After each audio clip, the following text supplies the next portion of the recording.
그러나 여호와께서 기다리시나니 이는 너희에게 은혜를 베풀려 하심이요 일어나시리니 이는 너희를 긍휼히 여기려 하심이라. 대저 여호와는 정의의 하나님이심이라.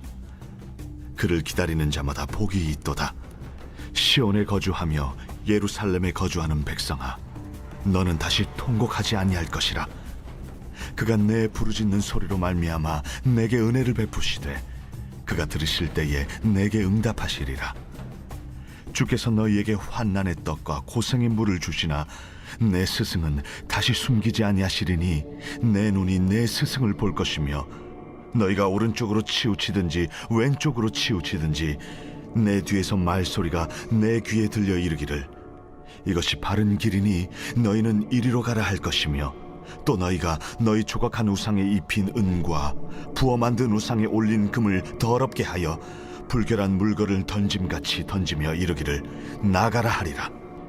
내가 땅에 뿌린 종자에 주께서 비를 주사 땅이 먹을 것을 내며 곡식이 풍성하고 기름지게 하실 것이며 그날에 내 가축이 광활한 목장에서 먹을 것이요 밭가는 소와 어린 나귀도 키와 새스랑으로 까부르고 맛있게 한 먹이를 먹을 것이며 그게 사륙하는 날 망대가 무너질 때에 고산마다 줄령마다 그 위에 개울과 시냇물이 흐를 것이며 여호와께서 자기 백성의 상처를 싸매시며 그들의 맞은 자리를 고치시는 날에는 달빛은 햇빛 같겠고 햇빛은 7배가 되어 7날의 빛과 같으리라. 보라. 여러분 잘 아시다시피 모든 것은 기초가 중요합니다. 건물을 지으려고 하면 단단한 기초공사가 필요하죠. 학문이나 기술도 마찬가지죠. 기본 개념과 원리를 제대로 이해해야 응용이 가능하고 발전이 가능한 거죠. 요즘 이제 월드컵 시즌인데 우리 대한민국이 체코와의 1차전에서 유럽팀인데도 2대1로 이겨가지고 막 국민들이 많이 흥분했습니다.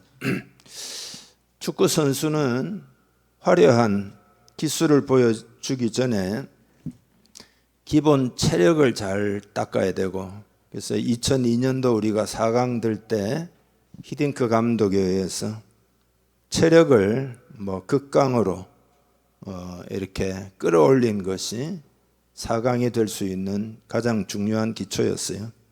드리블이나 패스 같은 기초 훈련을 계속 반복합니다.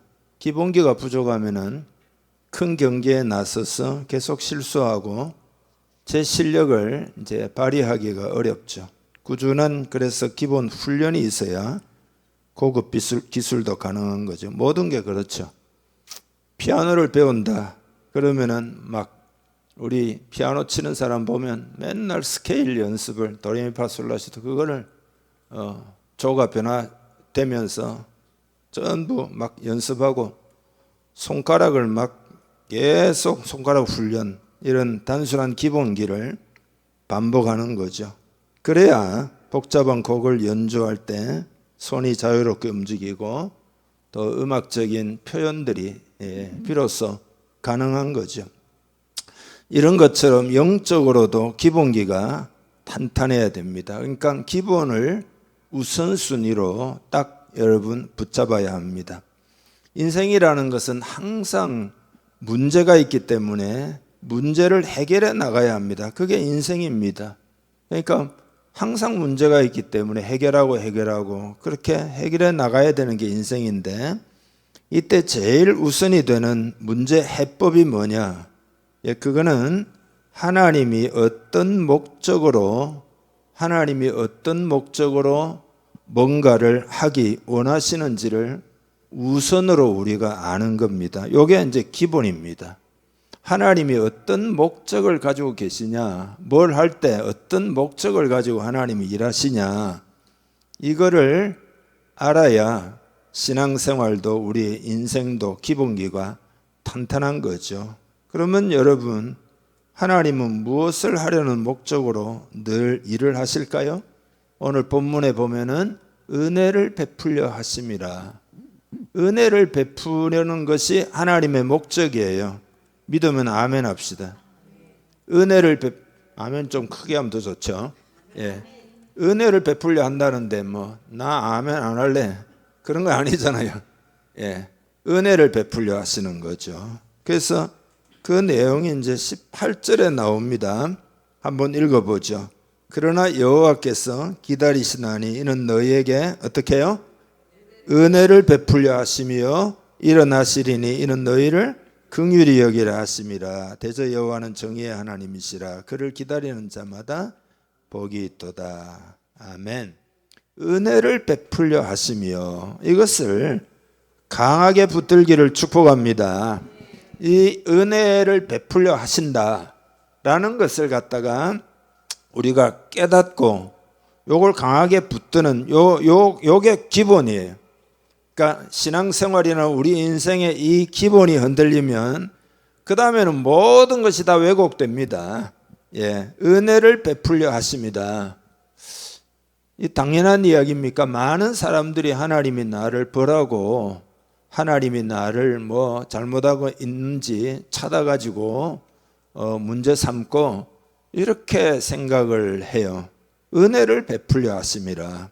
근데 하나님이 오늘 본문에 보면 기다리신다. 기다리시는데 이거 왜 기다리시냐? 은혜를 베풀기 위해서 기다리신다라는 겁니다. 그러니까 은혜를 베풀기 위한 때를 하나님은 계속 기다리신다. 여러분, 우리는 기다리는데 그렇게 능통하지는 못합니다. 그러나 하나님은 기다리는 것에 능통하신 분이신 줄 믿으시기 바랍니다. 은혜를 베풀 수 있을 때까지 그 시간이 오래 걸릴지라도 기다리신다. 여러분에게 은혜를 베풀기 위해서 하나님은 오래 기다리신다. 왜냐하면 하나님은 우리가 하나님께로 완전히 돌아오는데 오랜 시간이 걸리는 그런 습성을 가지고 있다는 것을 하나님은 잘 아시기 때문에 그렇습니다. 그러니까 은혜를 베푼다는 것은 정말 우리에게 좋은 거잖아요. 그렇지만 이 목적을 이루기 위해서는 하나님 편에서는 기다리셔야 합니다. 우리가 잘 안 돌아오기 때문에 하나님 편에서는 기다리셔야 됩니다. 우리가 돌아올 때까지, 은혜를 베푸실 수 있을 때까지 기다리시는 거다. 그러니까 여러분, 하나님의 이 기다리심이 여러분에게 큰 위로가 되기를 바랍니다. 이게 소망이에요. 하나님이 안 기다려주면 우리에게 무슨 소망이 있겠어요? 은혜를 베풀기 위하여 기다리시기 때문에 우리에게는 희망이 있는 거죠. 여러분, 깨달으시죠? 만약에 하나님이 기다려주지 않으신다면 우리에게는 희망이 없습니다. 왜냐하면 속히 안 돌이키기 때문입니다. 그러니까 하나님은 참 놀라운 분이십니다. 보통 이제 이 은혜는 하나님이 우리를 긍휼히 여기시기 때문에 주어지는 선물이 은혜입니다. 그래서 오늘 본문에 보면 일어나시리니 이는 너희를 긍휼히 여기려 하심이라. 그러니까 원래 우리는 긍휼을 받을 만하지를 않습니다. 이 사실에 대해서 깊이 생각해 보기를 바랍니다. 깊이 생각해 보기를 바랍니다. 우리는 긍휼의 이 여김을 받을 만하지 못합니다. 하나님의 사랑을 저버리고 고집을 피우고 그렇게 하나님이 역사하셔도 고집을 피우고 또 그런 사실조차도 잘 깨닫지도 못하고 또 어떤 사람 막 거역하고 우리의 이런 모습 때문에 하나님은 계속 기다려 주시는 거죠. 계속 기다려 주. 이게 하나님의 사랑입니다. 여러분 얼마나 우리를 사랑하시는지를 꼭 알아야 할 줄 믿습니다. 만약 하나님을 우리가 기다릴 줄 아는 자가 된다면 진짜 복이 있습니다. 왜냐하면은 그 하나님을 바라고 하나님 은혜 베풀어 주세요. 이렇게 그 하나님의 마음을 깨달아 가지고 기다릴 수 있다. 그러면은 결국은 은혜를 입기 때문에 그 사람은 복이 있다. 그런 거죠. 복이 있는 여러분 되기를 바랍니다. 18절 후반에 아까 읽은 거 대저 여호와는 정의의 하나님이시라 그를 기다리는 자마다 복이 있도다. 할렐루야. 복이 있습니다. 그런 이유로 해서 19절에 보면은 다시 통곡하지 아니할 것이라, 다시 통곡하지 아니할 것이라 이렇게 말하거든요. 일단 19절 한번 읽어보시죠. 시온에 거주하며 예루살렘에 거주하는 백성아, 너는 다시 통곡하지 아니할 것이라. 그가 내 부르짖는 소리로 말미암아 내게 은혜를 베푸시되 그가 들으실 때에 내게 응답하시리라. 아멘. 그러니까 이건 뭐냐 하면은 하나님이 응답하신다는 소망이 있기 때문에 통곡하지 아니할 것이다. 은혜를 아는 사람은 그런 겁니다. 그런데 우리가 해야 될 것이 있습니다. 우리가 해야 될 건 뭐죠? 본문에 나오잖아요. 그가 내 부르짖는 소리로 말미암아 내게 은혜를 베푸시되. 그러니까 우리가 해야 될 일은 하나님이 은혜를 베푸시기 위해서 기다리신다. 이걸 믿고 부르짖어 기도하는 것인 줄 믿습니다. 그러니까 다시 통곡하지 아니할 것이라 이 말씀은 막 너무 힘들고 막 괴로워가지고 통곡하지 않는다 그런 의미가 아니라 하나님이 은혜를 베풀기 위하여 기다리시기 때문에 그런 목적을 깨닫고 우리가 반응하여 부르짖는 부르짖음을 말하는 겁니다. 그러니까 은혜를 반드시 언젠가는 베푸신다. 이걸 믿기 때문에 부르짖는 거다. 그러니까 통곡의, 그러니까 괴롭기 때문에 부르짖는 게 아니에요. 소망의 부르짖음이에요. 기대의 부르짖음이에요. 이런 부르짖음을 하나님이 여러분에게 원하심을 믿으시기 바랍니다. 은혜 받을 기대로 부르짖는 거죠. 부흥에 대한 기대로 부르짖는 거죠. 은혜를 베풀려 하심이기 때문에 그 하나님의 마음을 알고 확신에 가득 차서 부르짖는 부르짖음인 거죠. 이런 부르짖음을 하나님이 원하십니다. 여러분 마음에 이 진실을 꼭 담기를 바랍니다. 꼭 담기를 바랍니다. 우리는 이 시대를 살아가면서 이런 기대로 부르짖어야 됩니다. 확신 있는 기대감이 있는 부르짖음. 우리 공동체의 기도도 이제는 그런 부르짖음이 되어야 됩니다. 하나님이 은혜를 베푸신다. 하나님이 은혜를 베푸신다. 그러니 부르짖자. 소망을 가지고 부르짖자. 확신을 가지고 부르짖자. 서로 간에 딱 마음에 이 믿음의 합의가 있기를 주님의 이름 축복합니다. 우리가 믿음의 기도를 드릴 수 있는 이유가 바로 이겁니다. 은혜를 베풀려 하시기 때문에 이 기본을 붙들어야 됩니다. 여러분의 눈에 어떤 것을 볼지라도, 여러분이 삶을 살아갈 때 여러분의 삶에 어떤 것을 볼지라도 은혜를 베풀려 하심이라 이 기본을 강하게 붙들기를 바랍니다. 옆 사람에게 인사 한번 합시다. 은혜를 베푸십니다. 한 번 더 반드시 은혜를 베푸십니다. 오늘 여러분 성경을 대할 때 요 구절을 이런 방식으로 딱 여러분이 붙잡아야 됩니다. 은혜를 베풀려 하심이라고 그냥 지나가면 안 돼요. 은혜를 베풀려 하심이라고 이렇게 딱 멈춰 서서 강력하게 이 기본을 붙들어야 합니다.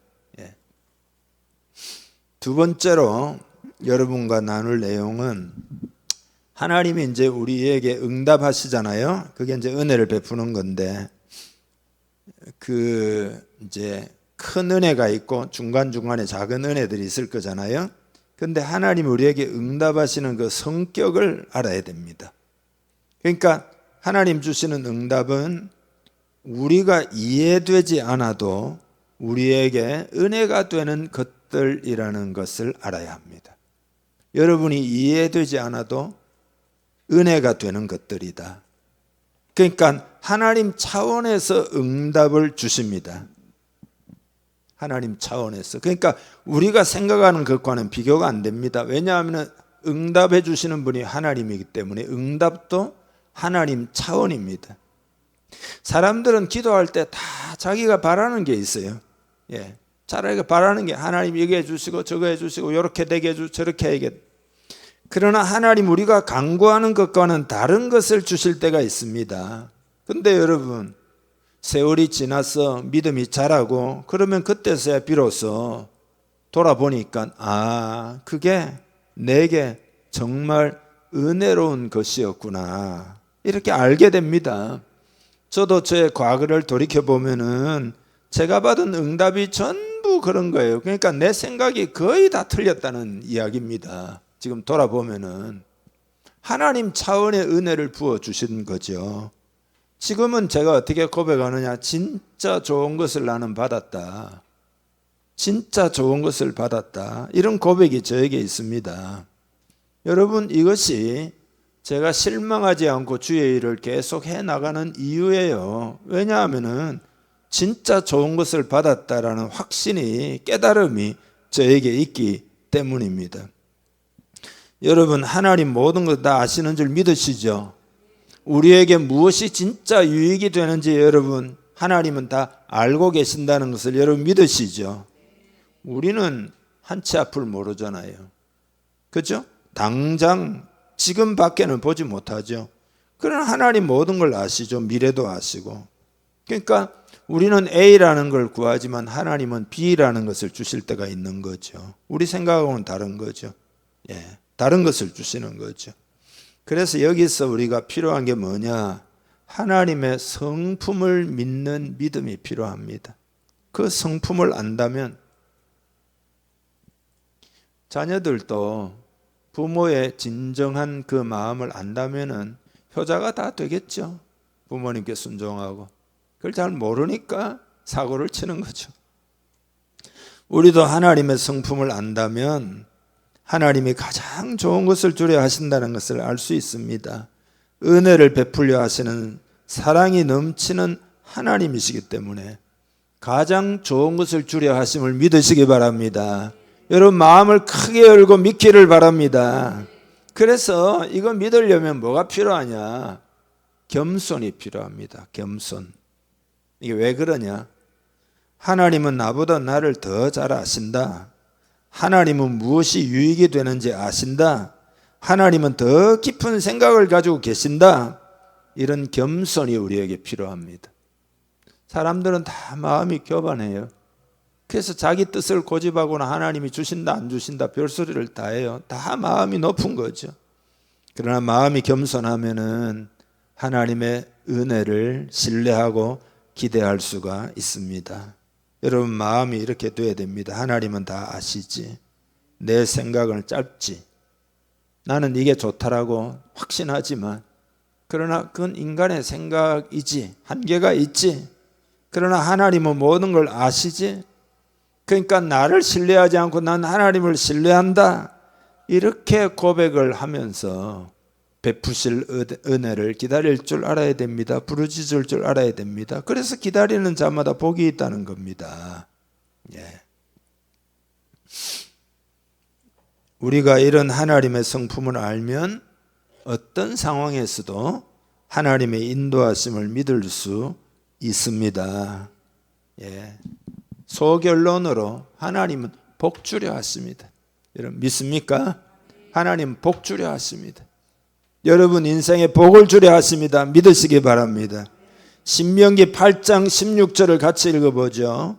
내 조상들도 알지 못하던 만나를 광야에서 내게 먹이셨나니 이는 다 너를 낮추시며, 그 겸손 나오는 너를 낮추시며, 그 다음에 중요하죠. 너를 시험하사 마침내 내게 복을 주려 하심이었느니라. 아멘.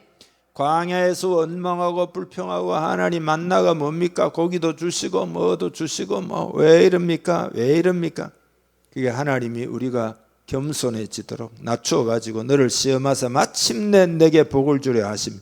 정말 겸손해지면 그 다음에 하나님을 인정하게 되고 하나님이 주시려고 하는 진짜 은혜를, 복을 받게 되는 거다. 내게 복을 주려 하심이었느니라. 그런 거죠. 찬송해 보면은 그래서 모든 상황 속에서 주를 찬양할지라. 모든 상황 속에 주를 찬양하는 여러분 되기를 바랍니다. 한번 불러봅시다.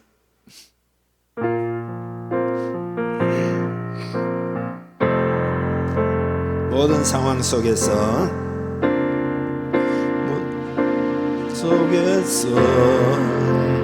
주를 찬양할지라. 주를 찬양할지라.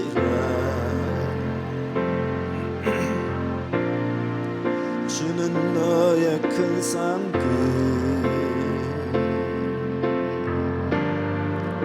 큰 도움이시라. 주의 얼굴 구할 때, 주의 얼굴 구할 때 주의 영을 부사 크신 사랑 안에서 주를 보게 하소서.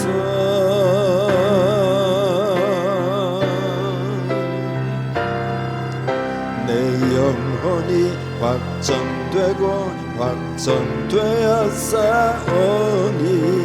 믿음의 눈들어 주를 바라보. 내 영혼이 확정되고 확정되었사오니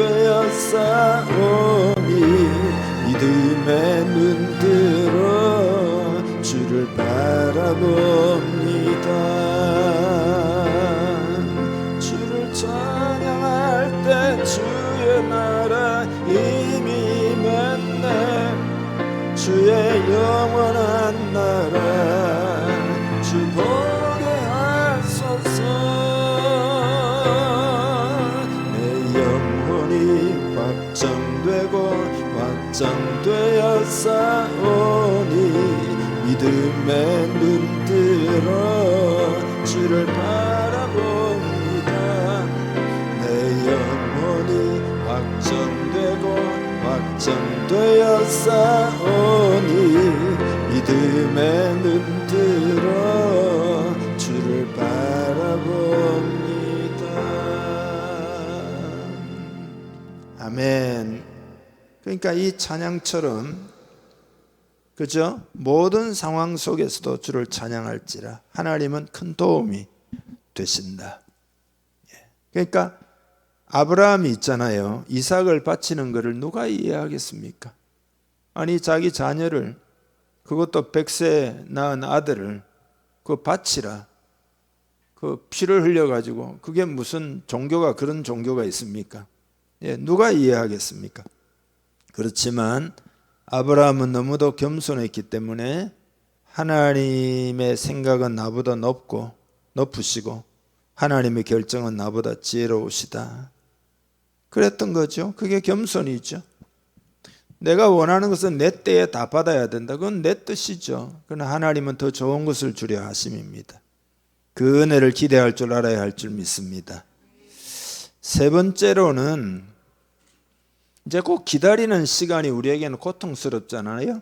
고난이잖아요. 근데 고난 중에 우리를 새롭게 하신다는 내용입니다. 20절을 읽겠습니다. 20절. 주께서 너희에게 환난의 떡과 고생의 물을 주시나 내 스승은 다시 숨기지 아니하시리니 내 눈이 내 스승을 볼 것이며. 아멘. 여러분이 오늘 이 구절을 꼭 깨닫게 되기를 기대하면서 제가 전하는데요. 주께서 너희에게 환난의 떡과 고생의 물을 주시나. 근데 이것이 이유가 있다는 겁니다. 이유가 있다. 그래서 그 뒤에 나오는 말씀의 비밀이 큽니다. 내 스승은 하나님입니다.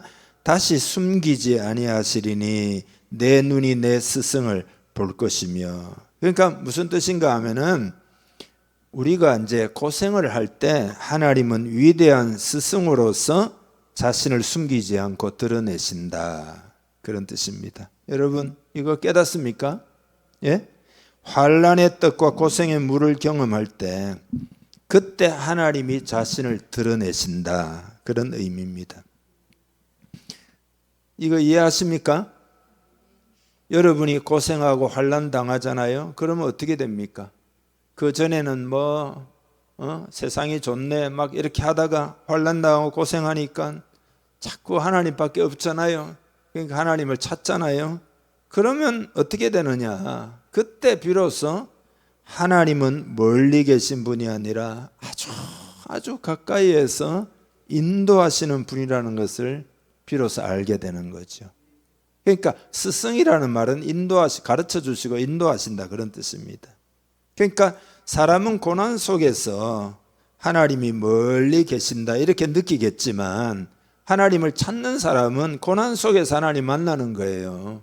하나님의 인도하심, 스승 되신 하나님을 리얼하게 만나게 됩니다.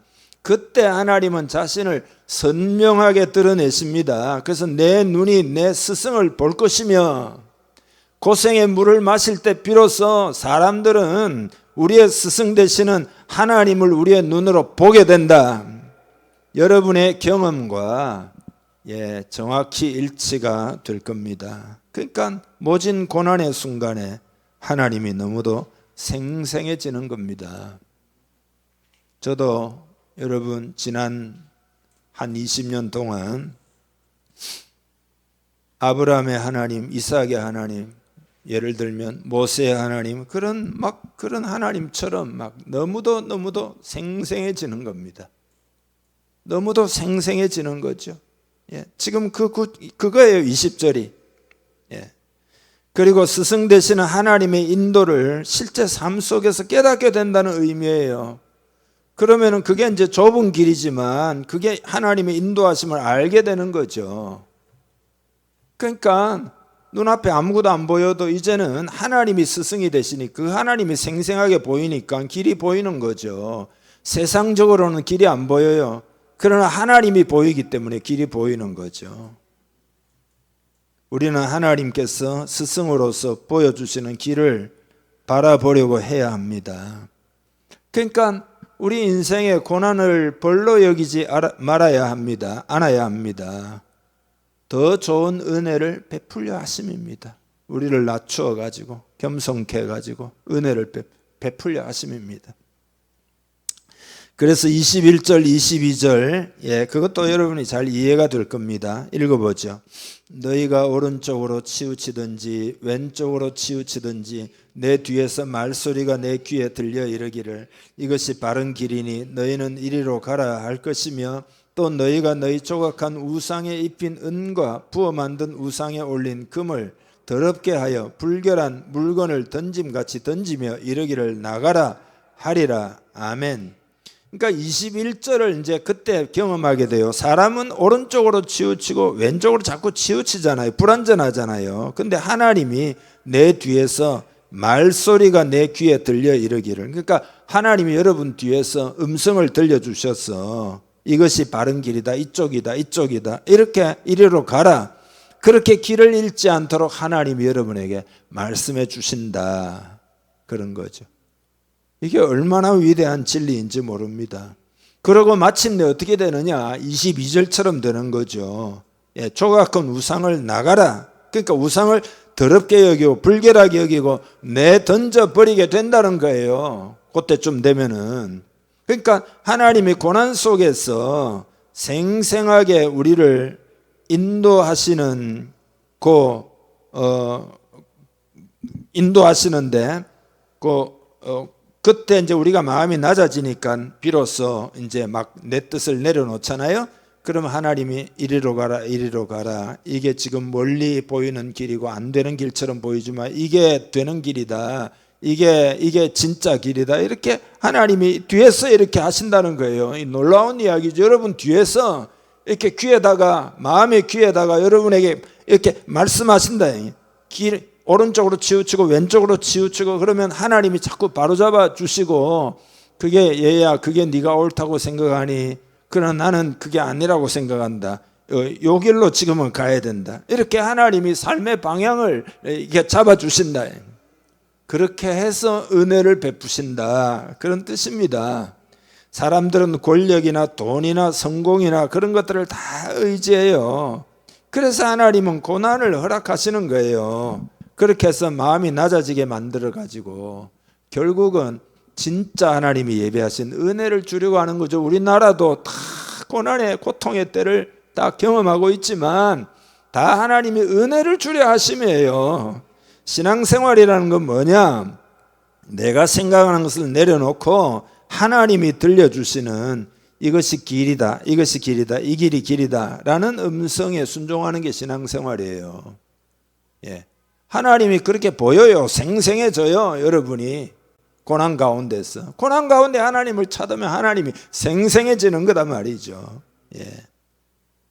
정리하자면, 지금까지 내용을 정리하자면, 하나님은 은혜를 베풀기 위해서 우리를 기다리신다. 왜냐하면 우리가 하나님께 돌아오는데 시간이 많이 걸리기 때문에 하나님은 기다리고 또 기다리신다. 네. 그 기간에 우리가 해야 될 것이 있죠. 우리를 깨끗하게 하는 거죠. 이런 시간이 필요하기 때문에 오래 기다려 주시는 거죠. 그게 은혜죠. 그러니까 뭐든지 일사천리로 막 잘한다고 해서 잘하는 게 아니에요. 우리 삶이라는 것은 정비할 시간이 필요한 거죠. 예컨대 여러분이 장거리 여행을 할 경우에는 자동차 정비소에 가가지고 필요하다면 부품도 갈아 끼우고 타이어가 문제가 없는 찢어진 곳이 없는지 그거 다 보고 출발을 해야 됩니다. 그러니까 그 정비하는 시간이 버리는 시간이 아니에요.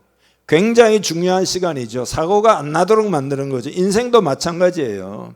예를 들어 주일날 예배를 우리가 와서 드리잖아요. 하루 종일 보내는 것은 낭비하는 시간이 아니에요. 정비하는 시간이죠.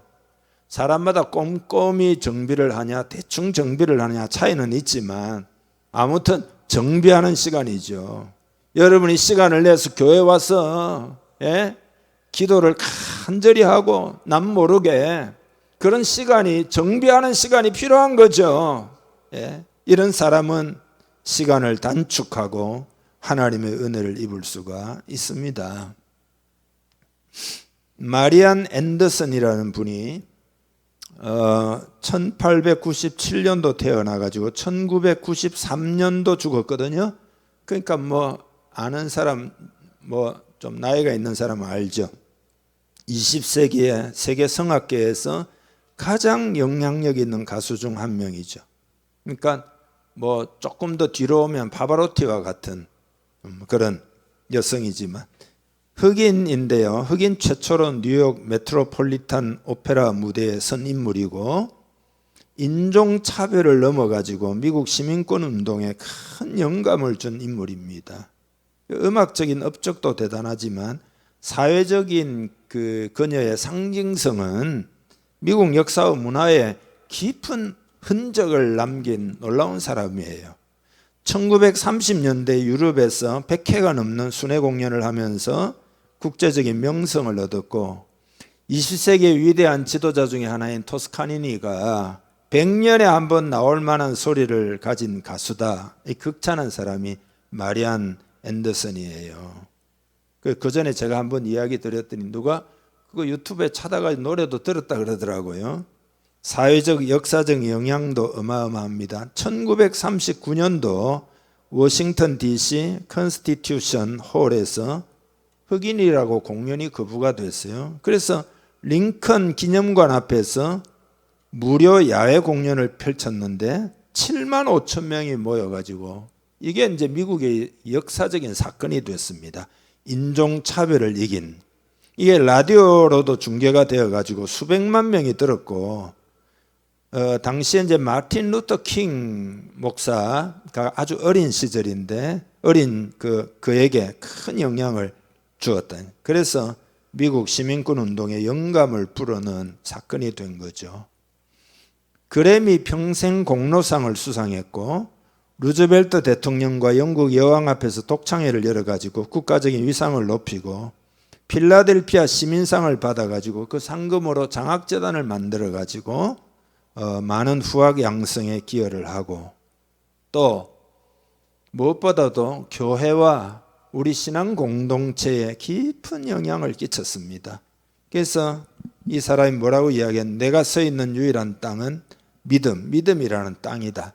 내 목소리에 담긴 것은 모두 믿음이 준 것이다. 나에도 안 내 것은 전부 하나님의 은혜입니다. 이렇게 고백했어요. 어릴 때부터 교회에서 성가대 출신입니다. 그녀에 대한 일화가 이건 여러분 좀 들어봤잖아요. 고등학교 다닐 때 노래 실력이 워낙 뛰어나가지고 몇 년 동안 개인 교습을 이제 받아가지고 청년이 됐죠. 뉴욕에 있는 홀에서 독창회를 했는데 언론이 뭐 상당히 주목했는데 아주 혹평을 했어요. 분위기가. 그러니까 뭐 흑인이라서 그런지 모르지만은 그래서 완전히 정신적인 파탄에 이르렀어요. 그래서 시리에 찬 그녀에게 어머니가 위로를 합니다. 그 위로의 내용이 중요합니다. 얘야, 은혜가 위대함보다 먼저 있어야 된다.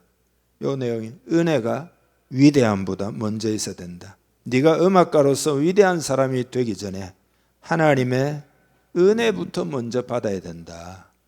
그래서 그 이후에 자기를 정비하는 시간을 꾸준히 가지게 됩니다. 자기를 정비하는 시간을. 정말 내가 하나님의 은혜로 어릴 때부터 신앙생활을 했는데 은혜를 내가 알았던가? 내가 워낙 칭찬을 받고 천재라는 소리를 들어가지고 은혜가 아니라 내 실력이다. 이런 것들을 돌아보면서 그 인종차별이라는 고난의 과정을 잘 통과하니까 하나님이 그냥 음악적으로 뛰어난 성악 가수 이렇게만 된 게 아니라 큰 그릇으로 만드는 거예요. 그래서 미국 사회와 역사의 상징적인 인물이 된 겁니다. 그래서 특별히 1939년 링컨 기념관 아까 공연했다 그랬잖아요. 이거는 어떤 아주 상징적인 영향력 있는 그런 이제 사건이었어요. 믿음으로 차별을 극복할 수 있다는 메시지도 주었고, 그리고 그 수많은 낙심하는 사람들, 특별히 흑인 교회 거기에다가 신앙적인 힘과 영감을 불어 넣었어요. 근데 이제 이분이 그러니까 정치적인 힘이 세지는데 정치적인 발언을 한 건 아니에요.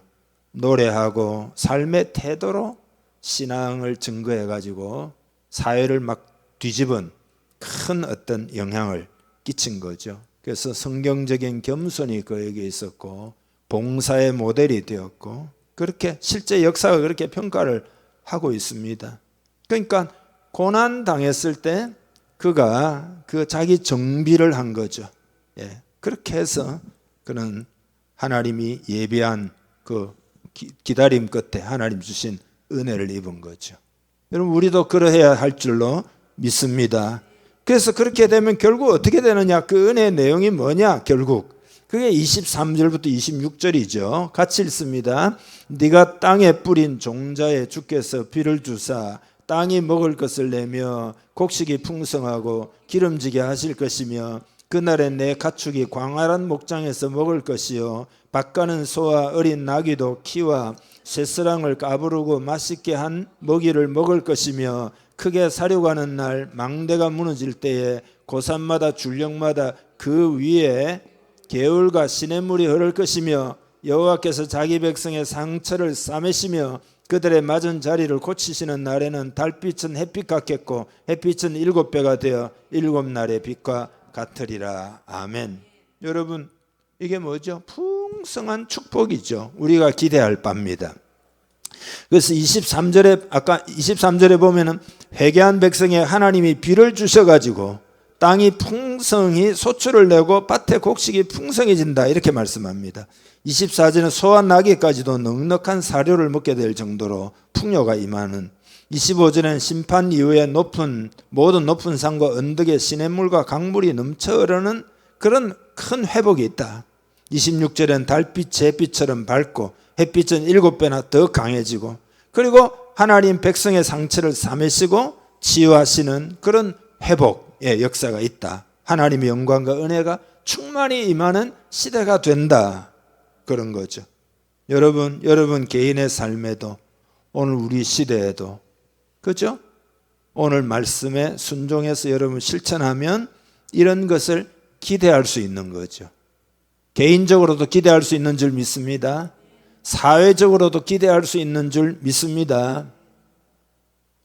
우리가 목회자 기도회가 있어가지고요 한국교회와 이 시대를 위해서 우리가 한 5년쯤 기도했나? 근데 이렇게 쭉 지나가면서 느끼는 게 있어요. 우리 몇 사람 안 되는데 기도하는 걸 하나님이 다 듣고 다 일하신다는 것을 계속 깨달아요, 여러분.